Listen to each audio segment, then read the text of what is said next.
এইবার জামাই ষষ্ঠীতে বাবা ফোন করে বলল, আমরা তো আর গিয়ে জামাই ষষ্ঠী পালন করাতে পারছি না, তোরাও আসতে পারছিস না, তাহলে এক কাজ কর, আমি কিছু টাকা পাঠিয়ে দিচ্ছি, তুই জামাইকে কিছু ভালো মন্দ রান্না করে বা রেস্টুরেন্টে নিয়ে গিয়ে খাইয়ে দিস।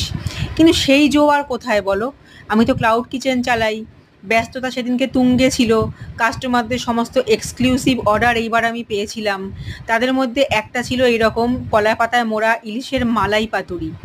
আমার প্রথমে খুব টেনশন হচ্ছিল যে আমার একটা নিমন্ত্রণ আছে সেই দিনকে, তার মধ্যে আবার ভাবছিলাম নিজের হাজব্যান্ডকে কিছু ভালো মন্দ রান্না করে খাওয়াবো, তার মধ্যে এই সমস্ত অর্ডার কি করব। তারপরে ভাবলাম যে যেটা প্রায়োরিটি সেটাই আগে করি।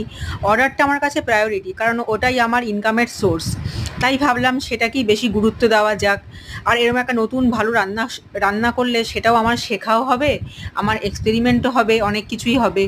তাই আর দেরি না করে শুরু করে ফেললাম। সকাল সকাল গিয়ে হাজব্যান্ড পাশে একটা বাড়ি থেকে কলা পাতা নিয়ে আসলো, বড় সাইজের। সুন্দর করে সেটাকে ধুয়ে শুকাতে দিয়ে দিলাম।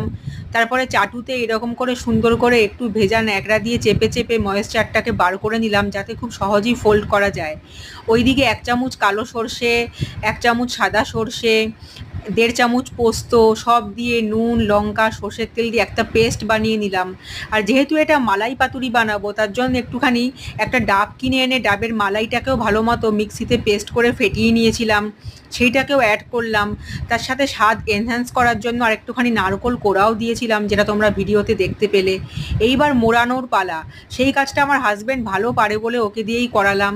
তারপরে খুব সাবধানে সুতো দিয়ে বেঁধে এই রকম করে কড়াইতে একটু তেল দিয়ে, তেলটা গরম হলে আস্তে করে পাতুরিগুলোকে বসিয়ে দিলাম।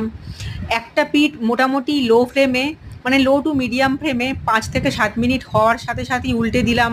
আরেকটা পিঠও ওরকম সেম সেম টাইমিংয়ে রাখলাম। তারপরে ভালো মতো কিছুক্ষণ স্ট্যান্ডিং টাইমে ঢাকা দিয়ে রেখে দিলাম। প্রায় 5-10 মিনিট পরে ঢাকা খুলে এইভাবে যখন পাতুরিটাকে খুলে খেতে গেলাম, দেখলাম অসাধারণ হয়েছে। কাস্টমারও ওদিক থেকে ভালো ফিডব্যাক দিল, আমরা নিজেরাও বাড়িতে ভালো খেলাম।